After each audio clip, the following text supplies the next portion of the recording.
I didn't purposely plan to wear the colors like that. It just kind of came out like that, Marla. But when it comes to the Jaguars, they had 4 players on their big board entering Thursday night for the draft. 6 matches in the month of May and only 2 points to show for it. Granted, the schedule was a rough one. National Signing Day, as we know it, may be changing. Welcome to Your Sports. I'm Zach Aldridge. Zach, what did they have to say? This was a complete surprise to everyone. Scott Skiles informed the team and team officials yesterday that he planned to step down. Neither GM Rob Hannigan or team CEO Alex Martins said they had any indication that Skiles was unhappy and that he was preparing to quit the team. Well, since it's been so long since Dwight was a member of the Magic, you'd have to think that now he just views this as any regular old game. It was all about adjustment when the girls picked up the sport in January, from first learning how to properly wear the mask and have it fit comfortably, to most important, how to hold the stick and, of course, how to throw it. Thank you.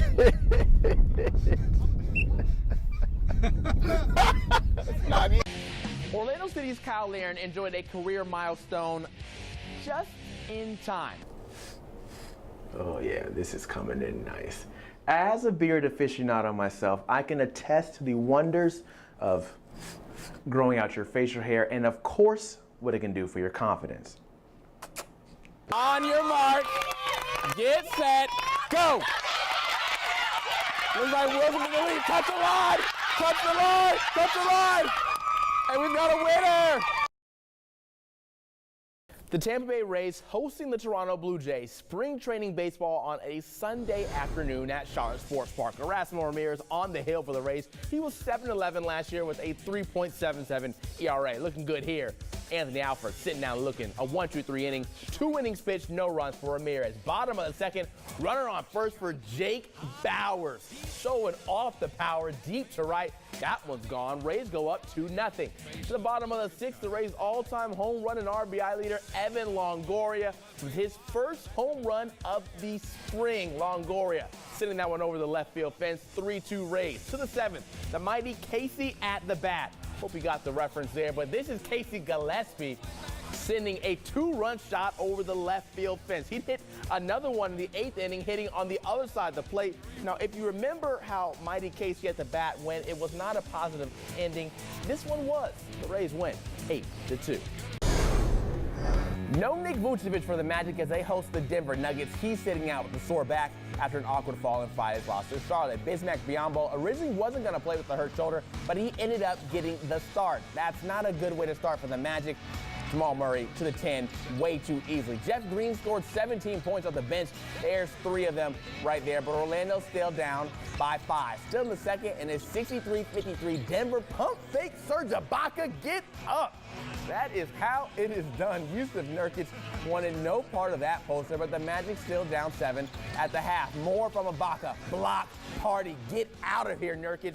And then Ibaka gets rewarded in transition, knocks down the 3. Ibaka had 22 points, 4 rebounds, 4 blocks. Let's show you that one again because it looks so nice. But now in the fourth, Magic still down because there was too much Denver and not enough Magic defense. Will Barton hits that mid-range J. Magic out-rebounded 44-31, while the Nuggets shot 57% from the field. Orlando drops their 3rd straight, 121-113 the final. 15 girls embarked on a journey to make history at Evans in January. The Trojans are playing lacrosse, a brand new sport to all but one on the roster. At first, when they told us there was a program, my best friend said that we should play, and I was like, that's not really a sport that black girls do, honestly. But once she came out here and practiced conditioned for like 3 weeks, she told me to come out and try it because I was originally going to run track. And I came out, and it was a challenge. A challenge for all of Evans.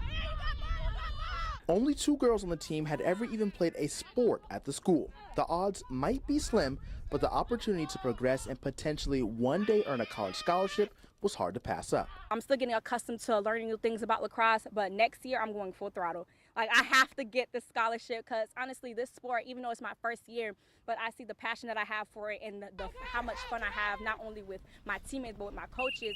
So I have to continue pursuing it. It was all about adjustment when the girls picked up the sport in January, from first learning how to comfortably and properly wear the mask to, most important, how to hold the stick and of course, how to throw it. And for someone who's never played the sport before, I can assure you, it's not easy. It was very frustrating, very, very frustrating. Then I learned that not only did I have to learn how to pass, I had to learn how to pass on the run. Evans is playing a JV schedule this season before making the jump to varsity next year. Currently, they're 2-5, an impressive feat considering head coach Coy Slaughter has never even played lacrosse himself. Assistant coach Regina Hamilton started playing in the 10th grade at Olympia. Make sure you watch the ball and your girl. But in a sport with so few minorities, an all-black lacrosse team is certainly rare, but definitely cherished. They're slowly starting to understand how major it is. I had a couple of them come to me and say, Coach, you know, I watched the UF and Syracuse film, and I saw one African-American young lady on the field, and I let them know, hey, this is, you know, some of the challenges that we're dealing with. If you be that next young lady who is making that change and who wants to take the step at playing this sport. In Orlando, Zach Aldridge, Spectrum Sports. When the NFL announced their decision to move the Pro Bowl from Hawaii to Orlando, one of the biggest draws was the increased access fans would get with the players. But not everyone was thrilled with the idea of moving the big game from Paradise in Honolulu to Central Florida. Now the Pro Bowl week is actually here, the reviews are quite favorable amongst players. I'm down the street. You know, I'm in Tampa Bay. I'm like 50 minutes away, so I like it here, you know, in my backyard. Got a lot of Tampa Bay fans showing love, so it's been great. We've had a great time. You know, everybody's embraced it. You know, the city's embraced us. Disney's amazing. Weather's been great, so it's fun. I had never been to Orlando till, you know, this moment here, but, you know, being here is paradise. It's the same as Hawaii. It's just a whole lot closer. Von Miller is a 5-time Pro Bowler, but not all Pro Bowl veterans shared the same excitement for Orlando as the Denver Broncos star did. It's not as much as a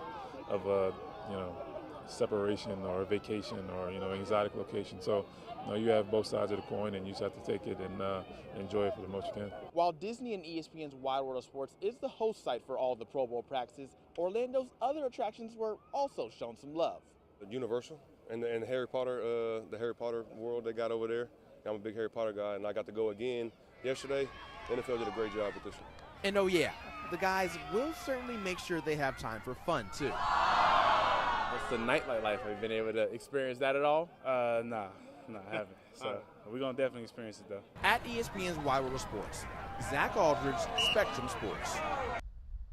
If your idea of throwing a boomerang looks like something from the cartoons, you've got it all wrong. It takes a lot of practice. The learning curve is pretty big on boomerangs. Mark Legg has had plenty of practice. Boomerangs can fly different distances, different heights, and different speeds. The Claremont resident picked up the sport when he was 10 years old and growing up in Ohio. I just loved it. I got into it, and he and his friends used to throw at the fairgrounds field, which was right beside my apartment complex. So I'd go over there every night and just wait for those guys to come. Mark was hooked.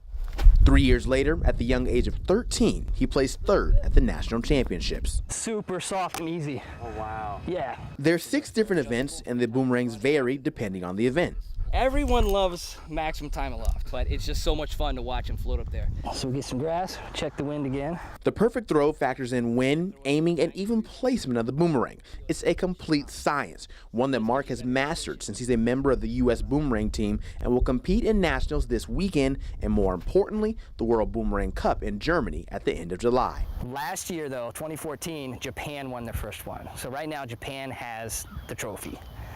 So this year, the Germans and the Americans and the Swiss team, they all want to win this thing back. When not busy throwing, Mark designs his own boomerangs, owns the only boomerang store in Florida, while also teaching others how to throw. Naturally, I have the perfect teacher. So this is going to add a little bit of drag, which will slow it down on the way out. I've learned from Mark the Pro. Now it's time to put my teaching to use. Any last-minute tips? Yeah, just keep your boomerang 90 degrees from the wind. So we're going to throw towards that building. Keep it about tree height, which is about 10 degrees up, and then your angle is going to be like 1 o'clock. And then just throw and spin it forward. Here we go. You got this. Nice. It was a bullseye. It's a bullseye. Sweet. Nice. That is it. That's the magic of rubber bands. That is it. Thank you, rubber bands. That's great. Zach Aldridge, Bright House Sports Network.